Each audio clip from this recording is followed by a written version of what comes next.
என் நெஞ்சில் குடியிருக்கும்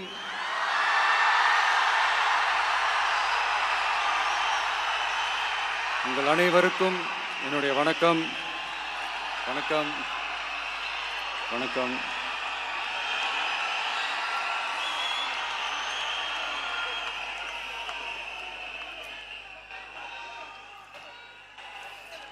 என்ன சொல்றது, எப்படி ஆரம்பிக்கிறதுன்னு தெரியல.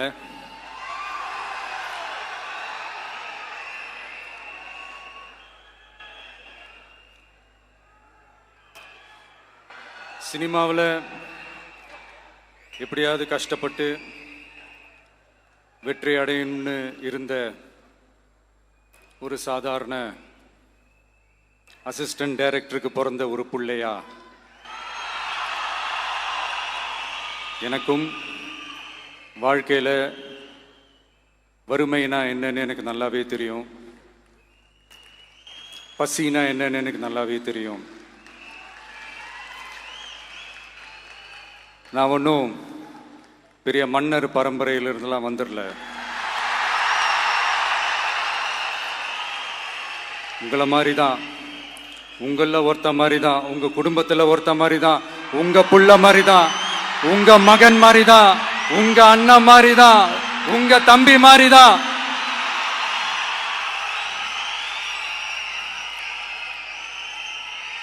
அப்படிதான் நான் உணர்றேன். நீங்களும் என்ன அப்படி நினைச்சதுனால தான் சினிமாவில் எனக்கு ஒரு மிகப்பெரிய ஒரு இடத்த ஒன்று கொடுத்தீங்க. இப்போ அதையெல்லாம் விட்டுட்டு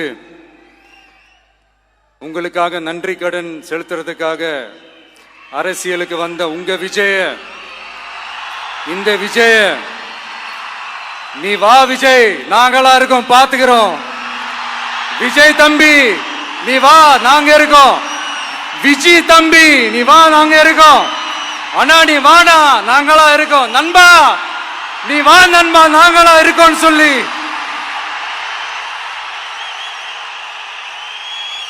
அவ்வளவு அன்பா, அவ்வளவு உறவா என்ன ஏத்துக்கிட்டீங்க. இந்த நேரத்தில் இதை நான் சொல்லணும். இந்த டிராவல்ல, இந்த ப்ராசஸ்ல எனக்கு எவ்வளவோ கஷ்டங்கள், எனக்கு எவ்வளவோ இந்த அவமானப்படுத்தினதெல்லாம் ஒரு பக்கம் இருந்தாலும், எனக்காக கூட நின்ன உங்களுக்கும் அதே மாதிரி கஷ்டங்கள், அதே மாதிரி அவமானங்கள்,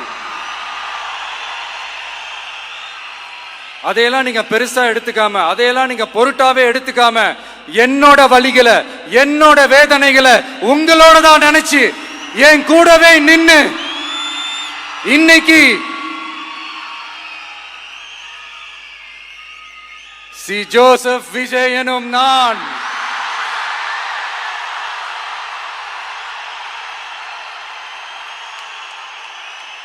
அதை உண்மையாக்கி இருக்கிறீங்க. உண்மையிலே எனக்கு என்ன சொல்றதுன்னு எனக்கு தெரியல.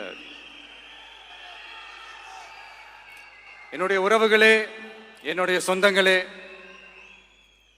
நான் ஒன்றும் தேவ தூதன்லாம் கிடையாது.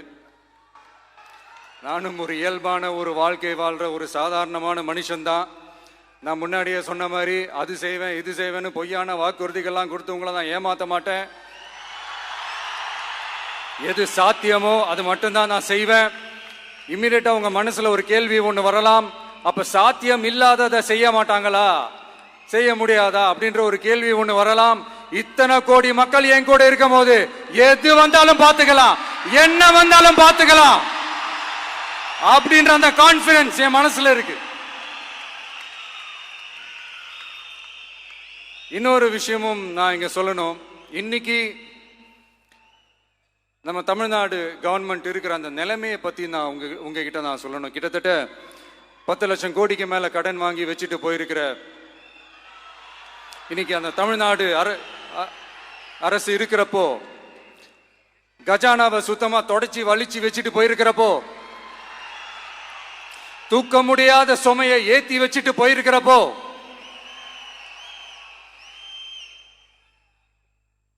அப்படிப்பட்ட ஒரு நிலைமையில தான் இந்த பொறுப்பை நம்ம கையில் எடுத்திருக்கிறோம். உடனே நீங்கள் நினைக்கலாம் என்னடா இவர் ஏதோ பொறி வச்சு பேசுகிறாரா அப்படின்ட்டு. அப்படிலாம் எதுவுமே கிடையாது. உள்ளே போய் பார்த்தா தான் தெரியும் எது எந்த நிலைமையில் இருக்குன்னு, என்ன இருக்கு என்ன இல்லை, எது எந்த நிலைமையில் இருக்கு எது எந்த நிலைமையில இல்லை. ஸோ அதையெல்லாம் பார்த்துட்டு உங்களுக்கு ஒரு வெள்ளை அறிக்கையா அதை வெளியிடணும்னு நான் நினைக்கிறேன். ஒரு டிரான்ஸ்பரண்டான ஒரு கவர்மெண்டா, அதாவது இன்னைக்கு நம்ம தமிழ்நாடு கவர்மெண்ட் இந்த நிலைமையில தான் இருக்கு அப்படின்றத உங்ககிட்ட சொல்லிட்டு I just want to take it forward from there. அதை தான் நான் முதல்ல செய்யணும்னு நினைக்கிறேன்.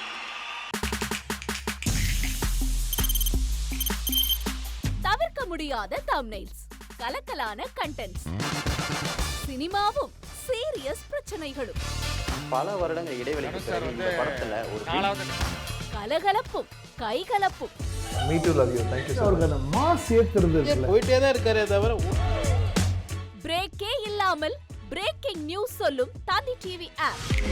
இன்ஸ்டா தலைமுறை வரை இறங்கி அடிக்கும் தந்தி டிவியின் டிஜிட்டல் எக்ஸ்க்ளூசிவ். அது தண்ணிக்குள்ள போகும்போது ஹேங் ஆயிடுச்சு. உங்களுக்கு விஜய் சார் எந்த அளவுக்கு ரொம்ப பிடிக்கும்? Of course, Malayalis are huge Vijay sir fans. ரெண்டு பேருமே ரொம்ப பிடிக்கும் எனக்கு. தந்தி டிவி ஆப்பை இலவசமா டவுன்லோட் செய்யுங்க, ஃபாலோ பண்ணுங்க, சப்ஸ்கிரைப் பண்ணுங்க, என்ஜாய் பண்ணுங்க.